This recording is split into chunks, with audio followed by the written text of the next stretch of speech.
3.830 orang berstatus hitam atau positif COVID-19 terdeteksi masih mondar-mandir ke sejumlah tempat umum.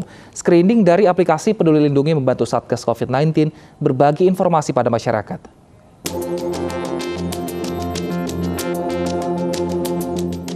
Pemerintah telah memperbaharui kebijakan terkait penanganan pandemi COVID-19 di Indonesia. Beberapa lokasi telah menerapkan pengunjung untuk melakukan aktivitasnya dengan menggunakan aplikasi Peduli Lindungi. Aplikasi Peduli Lindungi dapat menentukan wilayah zona terinfeksi COVID-19, jumlah pengunjung yang terkonfirmasi positif COVID-19, dan pengguna yang telah melakukan vaksinasi.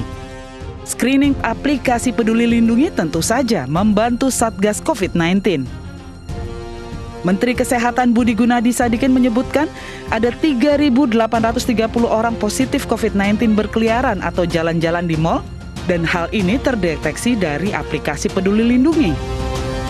Karena sejak diluncurkan baru sebulan sudah ada 29 juta yang melakukan check-in dengan Peduli Lindungi. Kita bisa lihat surprisingly tetap aja ada 3.830 orang yang masuk kategori hitam.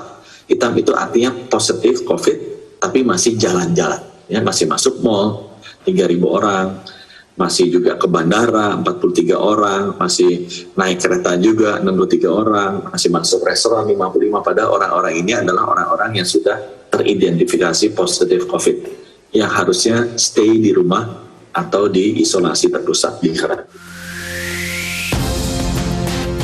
Dengan check-in lebih dahulu di Peduli Lindungi, orang-orang yang terinfeksi COVID-19 atau sempat melakukan kontak dengan pasien bisa terdeteksi riwayat perjalanannya.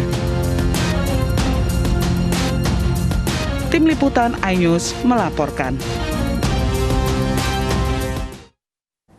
Ternyata masih banyak ditemukan warga yang berstatus positif COVID-19 namun masih berkeliaran di tempat umum, salah satunya adalah di pusat perbelanjaan. Kita akan membahasnya bersama dengan Ketua Bidang Perubahan Perilaku Satuan Tugas Penanganan COVID-19, Pak Sony Hari Harmadi. Selamat siang, Pak Sony.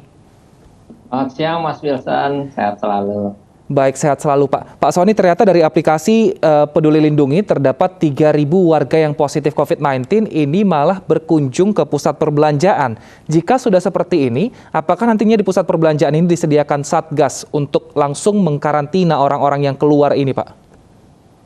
Ya, betul sekali. Jadi adanya aplikasi Peduli Lindungi memang untuk menyaring, menseleksi mereka yang boleh masuk ke ruang publik dan mana yang tidak boleh. Mereka yang tidak boleh masuk ke ruang publik tentu mereka yang positif COVID-19 atau memiliki riwayat kontak erat. Nah, jadi bukan hanya kita bisa menangkal mereka masuk, tetapi juga yang paling penting adalah bagaimana kemudian melakukan treatment, ya, menempatkan mereka katakan di tempat isolasi terpusat supaya tidak menularkan. Kan kemarin kita dengarkan penjelasan Bapak Menkes. Itu jelas bahwa sebetulnya ada orang-orang yang berusaha masuk ke mal, tetapi bisa dicegah karena dari screening aplikasi Peduli Lindungi mereka masuk kategori hitam yang seharusnya tidak boleh masuk. Nah, satu hal yang penting juga adalah masyarakat harus tersosialisasi dan punya pengetahuan bahwa sebelum mereka melakukan keputusan untuk bepergian, mereka harusnya screening, ya, melakukan screening terhadap dirinya masing-masing, screening mandiri. Jadi bisa cek di aplikasi Peduli Lindungi statusnya apakah hijau, kuning, merah, atau hitam.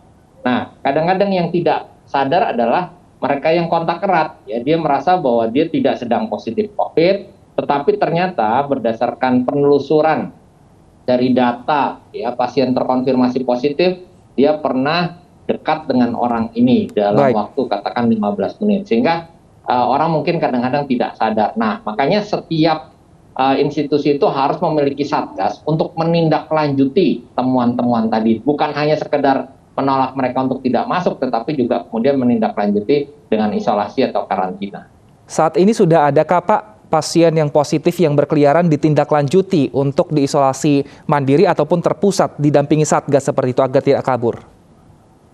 Udah, jadi oleh Satgas daerah, ya, oleh Satgas daerah terutama yang di bandara. Jadi yang di bandara itu jauh lebih mudah dan Satgasnya langsung menghubungi Satgas bandara, langsung menghubungi Satgas tempat, langsung dibawa ke isolasi terpusat. Jadi sudah dilakukan upaya-upaya tindak lanjut dan kami juga mohon dukungan dari Satgas daerah karena bagaimanapun juga ini perlu kerjasama antar berbagai pihak untuk mendeteksi kasus, tetapi juga kemudian untuk menindaklanjuti apabila sudah terdeteksi tadi. Jadi sudah dilakukan, bahkan ada yang menerapkan denda ya bagi mereka yang sebetulnya tidak boleh beraktivitas di ruang publik karena memiliki status warna hitam, tetapi masih beraktivitas di ruang publik. Kalau nggak salah misalkan di Balikpapan ya.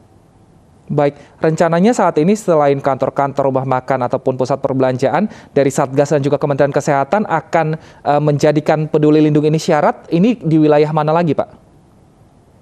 Ya, yang pertama memang kan ada 6 sektor ya. Kita tahu sektor perdagangan. Sektor perdagangan itu termasuk mal, pusat-pusat perbelanjaan, kemudian juga nanti akan ada untuk pasar, supermarket, dan seterusnya.